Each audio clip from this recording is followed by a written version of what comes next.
اعوذ باللہ من الشیطان الرجیم بسم اللہ الرحمن الرحیم۔ السلام علیکم ناظرین و سامعین، آج کی اس ویڈیو میں ہم آپ کو قوم عاد کے بارے میں بتائیں گے۔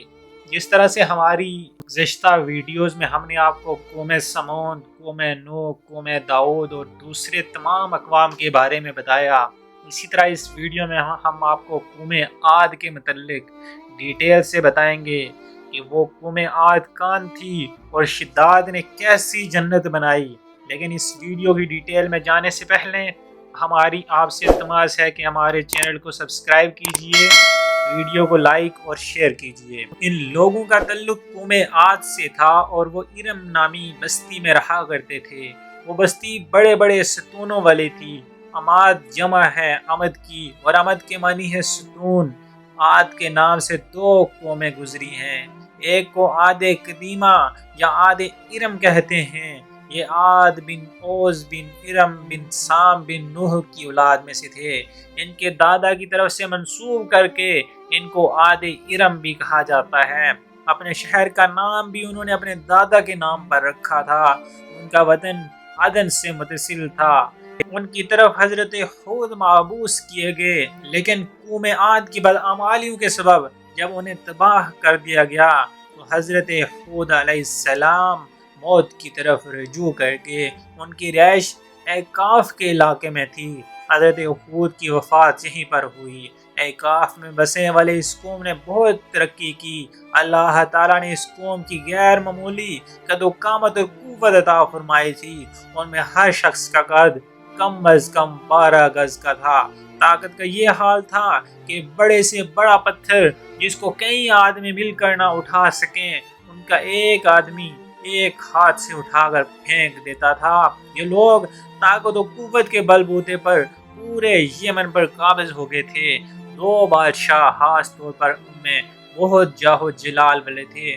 وہ دونوں بھائی تھے، ایک کا نام شدید تھا، دوسرے کا نام شداد تھا۔ شدید بڑا تھا اور شداد چھوٹا تھا، جو اس کے بعد تحت نشین ہوا۔ یہ دونوں وسیع علاقے پر قابض ہو گئے اور بے شمار لشکر و خزانے انہوں نے جمع کر لیے۔ عاد ارم کا قصہ شداد نے اپنے بھائی شدید کے بعد سلطنت کی رونق و کمال کو عروج تک پہنچایا۔ دنیا کے کئی بادشاہ اس کے باز گزرتے ہیں۔ اس دور میں کسی بادشاہ میں اتنی ہمت و جرت نہ تھی کہ وہ اس کا مقابلہ کر سکیں۔ اس تسلط اور غلبہ نے اس کو اتنا مغرور اور متکبر کر دیا تھا کہ اس نے خدائی کا دعویٰ کر دیا۔ اس وقت کے علماء و مصلحین نے جو سابقہ انبیاء کے علوم کے وارث تھے اسے سمجھایا اور اللہ کے عذاب سے ڈرایا، تو وہ کہنے لگا کہ جو حکومت و دولت اور عزت اس کو حاصل ہے، اس سے زیادہ اللہ تعالیٰ کی عبادت کرنے سے کیا حاصل ہوگا؟ جو کوئی کسی کی خدمت و اطاعت کرتا ہے تو عزت و منصب کی ترقی کے لیے کرتا ہے یا دولت کے لیے کرتا ہے۔ مجھے تو یہ سب کچھ حاصل ہے، مجھے کیا ضرورت ہے کہ میں کسی کی عبادت کروں؟ حضرت ہود نے بھی اسے سمجھانے کی کوشش کی، لیکن بے سود رہی یہ سمجھانے کی کوشش۔ یہ بھی کہا کہ یہ حکومت و دولت ایک فانی چیز ہے، جبکہ اللہ کی اطاعت میں اخروی نجات اور جنت کا حصول ہے، جو دنیا کی ہر دولت سے بہتر اور زیادہ قیمتی ہے۔ اس نے پوچھا یہ جنت کیسی ہوتی ہے؟ اس کی تعریف اور خوبی بتاؤ۔ نصیحت کرنے والوں نے جنت کی وہ صفات بتائی جو انبیاء کرام کی تعلیمات کے ذریعے ان کو معلوم ہوئی تھی۔ اس کے سامنے بیان کی تو اس نے کہا مجھے اس جنت کی ضرورت نہیں، ایسی جنت تو میں خود دنیا میں بھی بنا سکتا ہوں۔ چنانچہ اس نے اپنے افسروں میں سے 100 معتبر افراد کو بلایا، ہر ایک کو 1000 آدمیوں پر مقرر کیا اور تعمیر کے سلسلے میں ان سب کو اپنا نقطۂ نظر اور پسند سمجھا دی۔ اس کے بعد پوری دنیا میں اس کام کے ماہرین کو عدن بھیجانے کا حکم ہوا۔ علاوہ ازیں اپنی قلمرو میں سب حکمرانوں کو یہ حکم دیا کہ سونے چاندی کے کانوں سے اینٹیں بنوا کر بھیجیں اور کوہ عدن کے متصل ایک مربع شہر جسے کہ وہ جنت کہتا تھا، جو 10 کوس چوڑا اور 10 کوس لمبا بنانے کا حکم دیا۔ اس کی بنیادیں اتنی گہری کھدوائیں کہ پانی کے قریب پہنچا دی۔ پھر ان بنیادوں کو سنگ سلیمانی سے بھروا دیا گیا۔ جب بنیادیں بھر کر زمین کے برابر ہو گئی تو ان پر سانے چاندی کی اینٹوں کی دیواریں چنی گئی۔ ان دیواروں کی بلندی اس زمانے کے گز کے حساب سے 100 گز مقرر کی گئی۔ جب سورج نکلتا تو اس کی چمک سے دیواروں پر نگاہ نہیں ٹھہرتی تھی۔ یوں شہر کی 4 دیواری بنائی گئی۔ اس کے بعد 4 دیواری کے اندر 1000 محل تعمیر کیے گئے۔ ہر محل کے 1000 ستون تھے اور ہر ستون جوہرات سے جڑا کیا گیا تھا۔ پھر شہر کے درمیان میں ایک نہر بنائی گئی اور ہر محل میں اس نہر سے چھوٹی چھوٹی نہریں بنائی گئی۔ ہر محل میں حوض اور فوارے بنائے گئے۔ ان نہروں کی دیواروں اور فرش یاقوت، زمرد، مرجان اور نیلم سے سجا دی گئی۔ نہروں کے کناروں پر ایسے مصنوعی درخت بنائے گئے جن کی جڑیں سانے کی شاخیں اور پتے زمرد کے تھے۔ ان کے پھل موتیوں، یاقوت اور دوسرے جواہرات کے بنا کر ان پر ٹانک دیے گئے۔ شہر کی دکانیں اور دیواروں کو مشک و زعفران اور عنبر و گلاب سے بنایا گیا۔ یاقوت و جواہرات کے خوبصورت پرندے چاندی کی اینٹوں پر بنوائے گئے جن پر پہرے دار اپنی اپنی باری پر آ کر پہرے پہ بیٹھتے تھے۔ جب تعمیر مکمل ہو گئی تو حکم دیا گیا کہ سارے شہر میں ریشم و زردان کے قالین بچھا دیے جائیں۔ پھر نہروں میں سے کسی کے اندر میٹھا پانی، کسی میں شراب، کسی میں دودھ اور کسی میں شہد و شربت جاری کر دیا گیا۔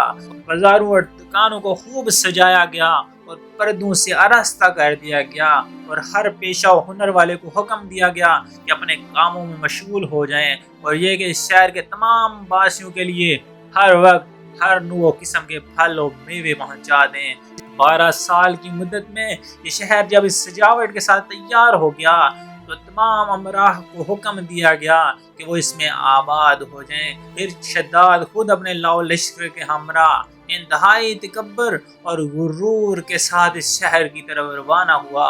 بعض علماء و مصلحین کو بھی ساتھ لیا اور راستے بھر ان سے تمسخر کرتا رہا، ان سے کہتا رہا، ایسی جنت کے لیے تم مجھے کسی اور کے سامنے جھکنے اور ذلیل ہونے کا کہہ رہے تھے۔ میری قدرت و دولت تم نے دیکھ لی۔ جب قریب پہنچا تو تمام شہر والے اس کے استقبال کے لیے شہر کے دروازے پر آ گئے اور اس پر زر و جواہر نچھاور کرنے لگے۔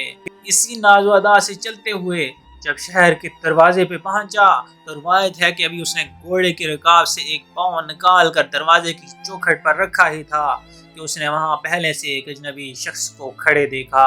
اس نے پوچھا، تو کون ہے؟ اس نے کہا، میں ملک الموت ہوں۔ پوچھا، کیوں آئے ہو؟ اس نے کہا، تیری جان لینے۔ شہزاد نے کہا، مجھ کو اتنی مہلت دے دو کہ میں اپنی بنائی ہوئی جنت کو دیکھ لوں۔